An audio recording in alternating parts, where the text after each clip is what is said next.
illallah, la ilaha illallah, la ilaha illallah, la ilaha illallah, la ilaha illallah, la ilaha illallah, la ilaha illallah, la ilaha illallah, la ilaha illallah. Kita masuk kepada materi bahawa syariat itu pada kita itu lidah. Jadi kalau kita berbicara syariat, di mana letak syariat pada kita? Itu di lidah kita. Syariat itu sebagaikan air, jasad. Jadi jasad manusia itu maknanya air, sangat lemah. Tapi kelemahan manusia bisa menghanyutkan. Makanya letaknya dia di lidah. Maka harus jaga lidah dengan baik-baik syariat. Bagaimana lidah kita itu kita jaga? Kita naik peringkatnya kepada peringkat Rasulullah SAW. Jadi itu syariat kita tadi. Syariat kita. Jadi syariat kita pada diri kita, pada insan. Ada syariat yang ada pada diri kita, itu bukan pada diri kita insan, tapi melebur pada diri Rasulullah SAW, cahaya Nabi. Apa syariat? Asy-syari'atu aqwali. Syariat itu perkataanku. Al-Quran, hadis itu perkata Rasulullah SAW. Jadi syariat yang demikian ini, ya, Quran, hadis itu kita nggak boleh dusta. Itulah syariat. Jadi kita jangan sekali-kali banyak-banyak bersabda.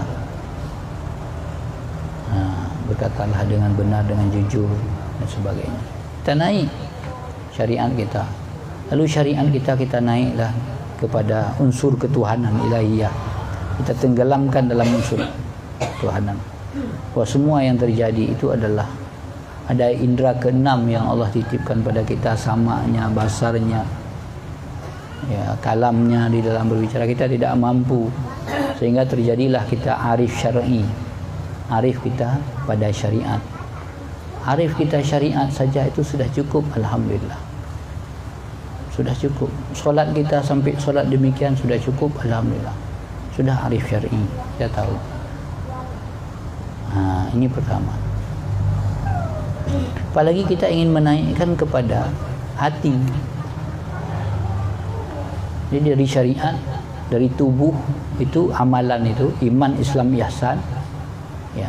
Misalnya masalah apa? Masalah ghibah tadi. Itu ada imannya. Di iman di mana? Di Islam kita fikahnya bagaimana? Di tasawuf itu bagaimana? Itu makanya hati-hati. Oh, ini dilarang dan sebagainya, tidak boleh. Maka kita pelajari terus hingga pada tingkat syariat. Solat juga demikian. Amal-amal yang lain, perintah Allah Rasul juga demikian.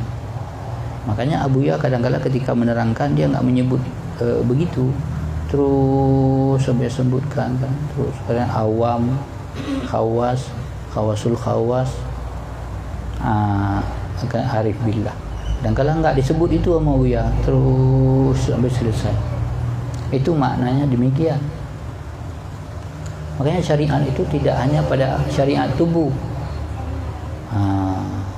Syariat tubuh, tubuh insan maksudnya. Tapi syariat itu juga naik pada tubuh diri Rasulullah, tubuh apa namanya, yang ada unsur ilahiyah di dalam dirinya. Lalu kita pindah pada hati. Apa yang terjadi syariat pada hati? Syariat pada hati ini disebut tarikat.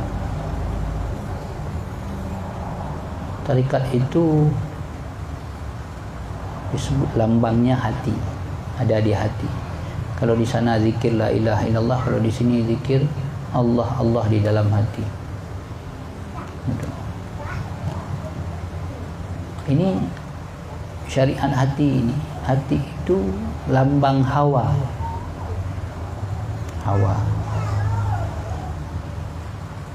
Dia lambang hawa. Darah dia di angin. Kalau tiup sekini sekali, kalau ditiup ke sana angin berbolak-balik, dia berbolak-balik. Sekali begini, sekali begitu. Makanya jangan sekali-kali terlalu mencintai, lalu terlalu membenci, tidak. Kecuali engkau mencintai karena Allah dan membenci pun karena Allah. Nah, ini hati kita berbolak-balik. Karena pada diri insan hati pun ada 3. Ada hati insan tadi, yang hawa tadi, yang dari air tadi, yang dari apa namanya, dari udara tadi, dia bolak-balik sifatnya. Kita naikkan lagi kepada hati Nabi. Kata Nabi, at-tariqatu a'mali, tarikat itu amalku. Nabi mengamalkan yang baik-baik, asar al-hasanah, sesuatu yang baik-baik. Nabi menanamkan yang baik-baik itu, kita tanamkan. Lalu kita naikkan lagi hati pada diri Rasulullah SAW. Itu pada asma, pada pada asma. Ya. Silakan masuk. Ya. Insyaallah masukkan dulu. Ya, silakan ke depan.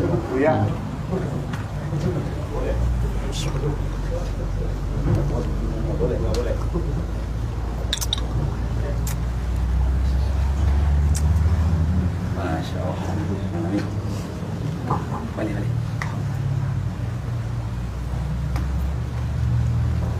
Balik. Masya Allah. Alhamdulillah. Alhamdulillah. Benar. Ya, duduk. Sini ya. Sini.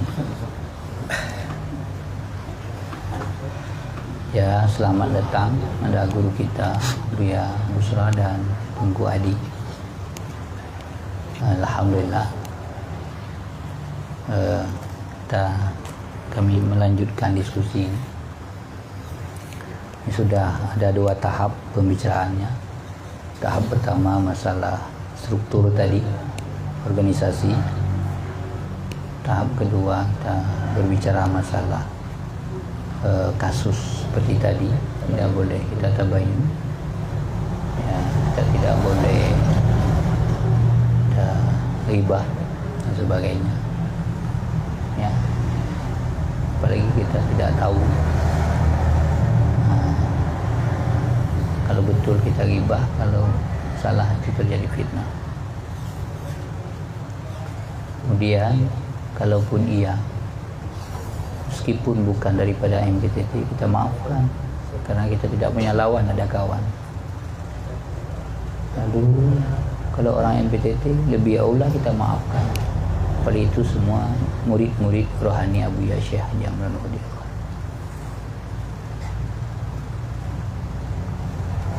Jadi kalaupun benar-benar itu terjadi, biarlah Ti Abuya akan datang menyelesaikan masalah-masalahnya. Jadi kita jangan membawa-bawa masalah. Jangan kita menjadi asbab kesalahan-kesalahan itu. Karena kita mesti kembali kepada Allah dengan benar. Maknanya kita harus bersih pulang, bersih bidayah pada pulang. Nanti akan bersih nihayahnya. Nanti kalau kita bersih, kita telah pulang dengan bersih. Maka ketika mati kita tidak mati di dalam keadaan kita jauh dengan Allah Subhanahu wa taala, tidak dekat. Ini sangat penting. Jadi makanya contoh-contoh yang positif, habitat dan sebagainya. Itu tadi yang kedua. Ketiga, tentang pelajaran. Gimana kalau kita menyimak pelajaran Abuya semuanya?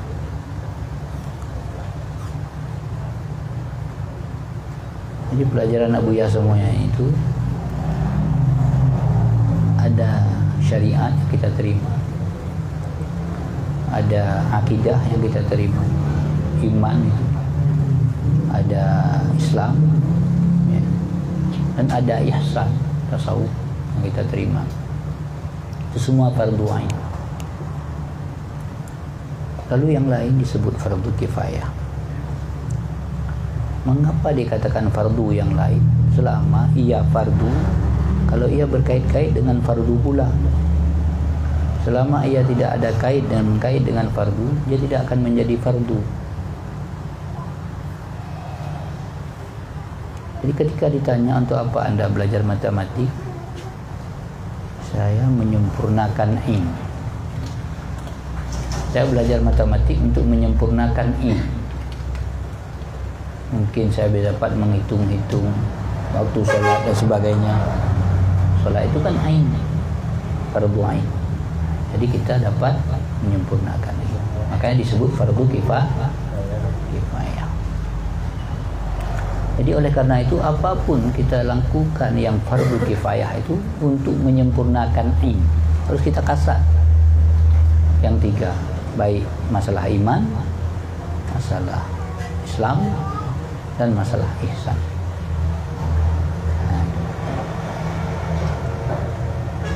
Jadi yang tiga ini itu keterima daripada Abuya secara tasalsulat.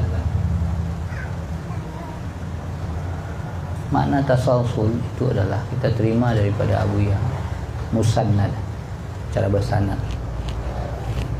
Saya berterima dari Abuya, Abuya menerima daripada guru Abuya, ayahnya. Juga daripada Syekh Al-Aidarus Al-Kampari, pada anak beliau, Syekh Al-Aidin datang bertemu dengan kami.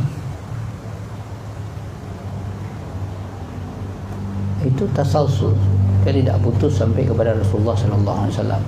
Makanya ketika kita tawajuh, kita sebut-sebut agar kita kenal guru kita itu siapa-siapa yang mewariskan ruhaniyah kenabian, baik dari sudut iman, Islam, dan ihsan. Jadi demikian.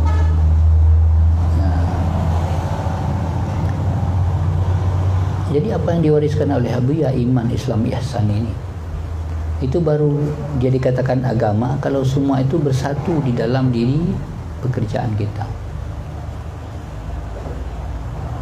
Kalau itu bersatu, satu apa? Terkadang Abuya menerangkan, ilmunya tidak dijelaskan strukturnya. Ada persatuan dalam bentuk syariat disebut. Kita juga harus menganalisa syariat mana. Syariat itu lambang tubuh, pada tubuh artinya kerja tubuh. Tubuh siapa yang bekerja? Tubuh insan itu air, lemah dia. Air yang hina. Mimmani yumna. Mimma inda fik.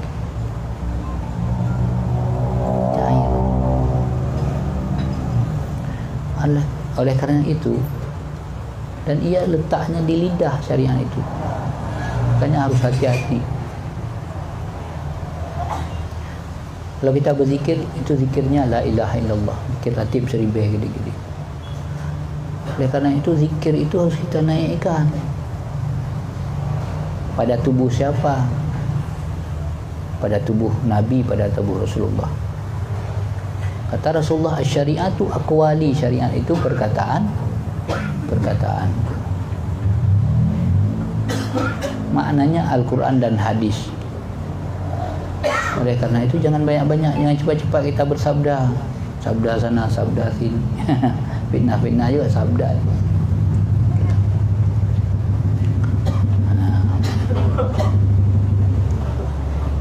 Jadi ini, jangan kita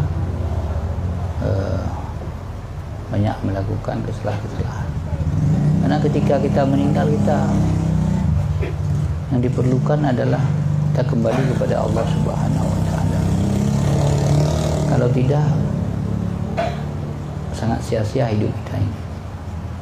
Terus kita naikkan agama kita itu, apakah solat, apakah apa saja perintah Allah dan Rasul. itu kepada hati. Maknanya tarikat. Tarikat itu maknanya hati, adanya di hati, tarikat. Hati siapa? Gitu. Yang akan berhadap, hati siapa? Hati kita. Hati kita itu hawa, darah. Hari ini begini, besok begitu, besok demikian, besok demikian. Sukanya pun berbeda-beda. Gitu kan. Gitu. Kadang-kala pagi-pagi udah suka rujak. Hati kita rujak pagi-pagi. Pagi-pagi suka rujak. Hati kita begitu. Nah, itu. Teringat dia pun. Kita naikkan kepada hati Nabi. Kata Nabi, asy-syari'atu a'mali. Syariat itu amal perbuatan, isar, membekas pada diri Nabi. Jadi apa sunnah terbesar pada diri-diri Nabi itu? Qudwah hasanah, contoh-contoh teladan yang baik. Cahaya. Maka hidup dengan cahaya Nabi. Nah, amal-amal Nabi itu cahaya. Hidup dengan cahaya Nabi. Kita naikkan lagi pada hati ketiga. Ada pada diri kita juga hati itu. Ada pada diri kita. Apa itu hati ketiga? Ya asma. Asma, cahaya lafzul jalalah Allah. Maka kita ada masalah, kita wukuf kepada Allah. Baik buruk kita serahkan kepada Allah. Misalnya kita dikasih yang baik, kita masukkan hati, serahkan ke Allah.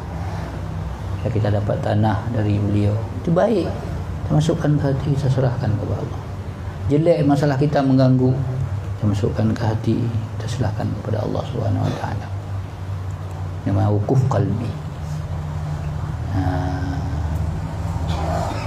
Jadi di mana kita serahkan kepada Allah? Di situ. Bagaimana cara menyerahkannya? Lazim zikir. Jadi ada rabitah syarih, wukuf qalbi, lazim zikir, kita zikir. Allah Allah terus. Itu asma. Sebab sekali-kali asma itu nafsu hawa. Sekali-kali asma itu. Kalau di Jawa mau asmo katanya. Itu apa asmo itu? Untuk tarik ini, tarik itu katanya. Itu asmo. Itu pengaruh. Kali-kali hawa. Sekali-kali itulah cahaya Nabi. Sekali-kali itu adalah lafzul jalalah Allah, cahaya Allah. Itu harus kita hiasi hati seluruh badan kita. Terus ketika dia penuh, dia akan naik kepada hakikat. Nah, hakikat tipis hijab dengan hak. Sangat dekat. Hakikat pun itu ada 3. Itu pada diri kita. Ada hakikat kita asli sebagai insan. Apa hakikat pada kita? Hakikat pada kita tanah. Hakikat kita apa? Tanah. Kalau kita udah paham hakikat, dah jadi tanah aja dah. Ya, ini kayak Pak Widodo ni, ya kan? Lalu dia kutip ini, kutip itu kami. Tapi di sisi Allah itu besar. Nah, beliau berzikir selalu. Kalau mengutip sampah. Maksudnya kita hina dina. Secara hakikat kita hina dina. Kalau bilang kita hina dina depan Allah, belum jadi tanah, kita belum berhakikat. Gitu. Tapi kita jadi tanah kadang-kala bangga juga kita. Ada bangga ya, ada bangga. Gitu. Bangga kita. Oleh karena itu kita naikkan lagi hakikat itu, ya, apa namanya, tanah itu sebagai fisik. Hakikat itu ada di roh. Roh siapa? Roh kita itu adalah kita tidak apa-apa, yang ada kita tanah. Kalau dicabut rohnya itu, roh kita itu hanya tanah. Kalau dicabut tinggal tok tanah. Karena berfungsi tanah itu karena datang roh. Yang demikian. Maka kita harus menaikkan lagi unsur tersebut. Kita usaha naik terus, kita berusaha memperbaiki diri agar dia mencapai pada hakikat Rasulullah. Apa hakikat Rasulullah itu? Al-haqiqatu ahwali. Hakikat itu hal.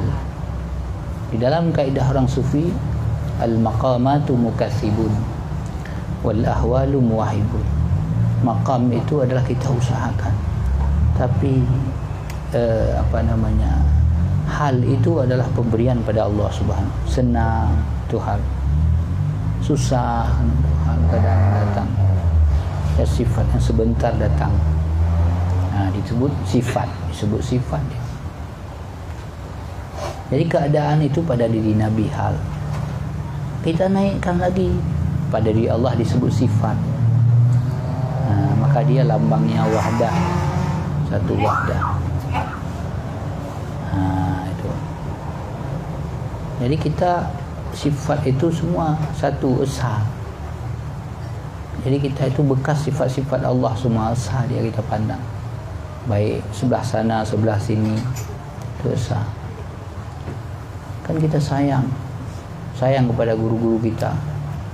Kalau kita sayang kepada Abu Syekh Haji Amal Wali, tidak boleh mengunjing, tidak boleh itu, tidak boleh menunjukkan kesalahan-kesalahan.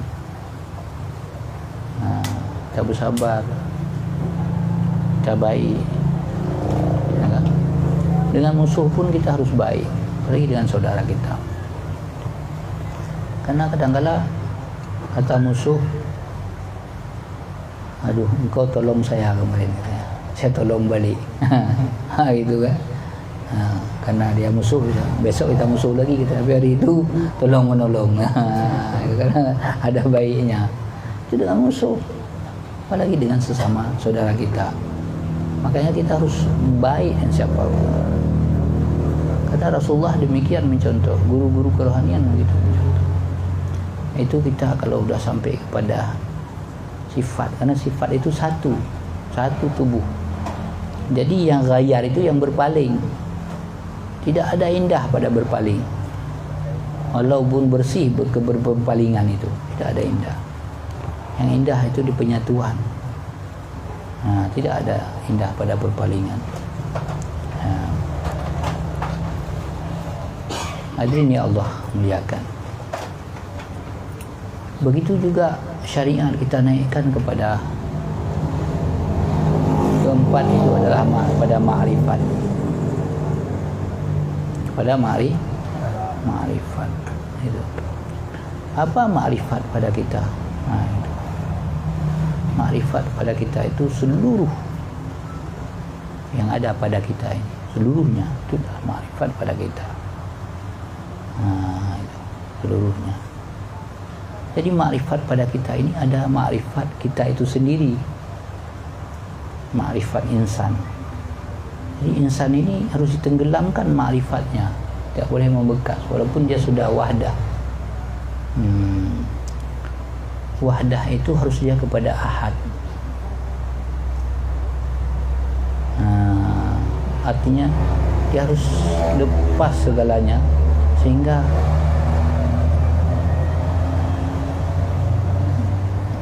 yang ada hanya Allah subhanahu. La maujudah illallah. Hanya Allah saja yang ada. Tapi kalau kita pada ma'rifat itu mesti kita pertahankan, ya, ma'rifat kita itu. Nanti tergeser, dia bisa kegeser kepada hakikat. Karena hakikat ini orang-orang yang memakai pakaian Allah, diperpakaikan, bukan memakai, diperpakaikan pakaian Allah. Kalau salah-salah orang hakikat ini diperpakaikan pakaian Allah, dibilang pakaian itu pakaian saya, ini saya katanya. Gitu. Saya dipakai pakaian Maradona. Awas, saya ini Maradona katanya. Gitu. Ya kan, kita bukan Maradona, diperpakaikan. Jangan talbis iblis kita. Ada kitab namanya talbis iblis. Tak boleh. Banyak para filosof tersangkut di situ. itu penyembah fagan, penyembah patung itu wujudiyah itu. Wujudiyah itu sifat. Menyembah bintang-bintang, menyembah ini, menyembah itu, tidak boleh.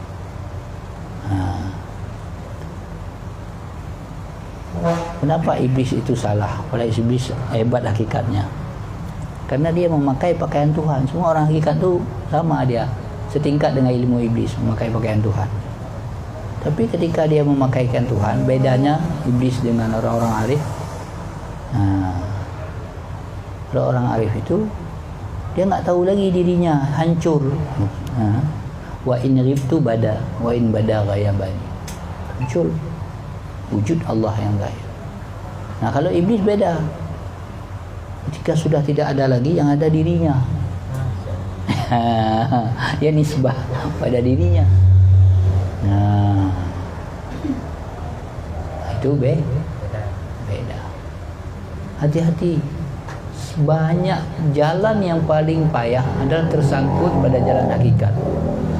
Jalan yang paling lama berhenti itu pada jalan hakikat. Semua banyak orang tergelincir di situ. Maka kita tidak boleh makrifat itu yang baru pertama naik kepada hakikat itu kita wukuf saja pada makrifat kita, tidak harus kepada makrifat Rasul. Jadi harus pada makrifat Rasul. Jadi apa makrifat hancur? Hancur di dalam kenabian tadi, hancur di dalam wahdah. Ketika dia hancur dalam wahdah, dia akan masuk pada ahad. Yang ada hanya zatnya semata, yang lain tiada. Ini kalau solat demikian. Kita berbicara tadi tentang solat. Demikian solat, kita letakkan solat ini solat. Jadi kita juga belajar solat dengan mazhab Syafi'i, belajar i'tikad dengan Ahlussunnah wal Jamaah, al-makna Abu Hasan Asy'ari, Abu Mansur Maturidi.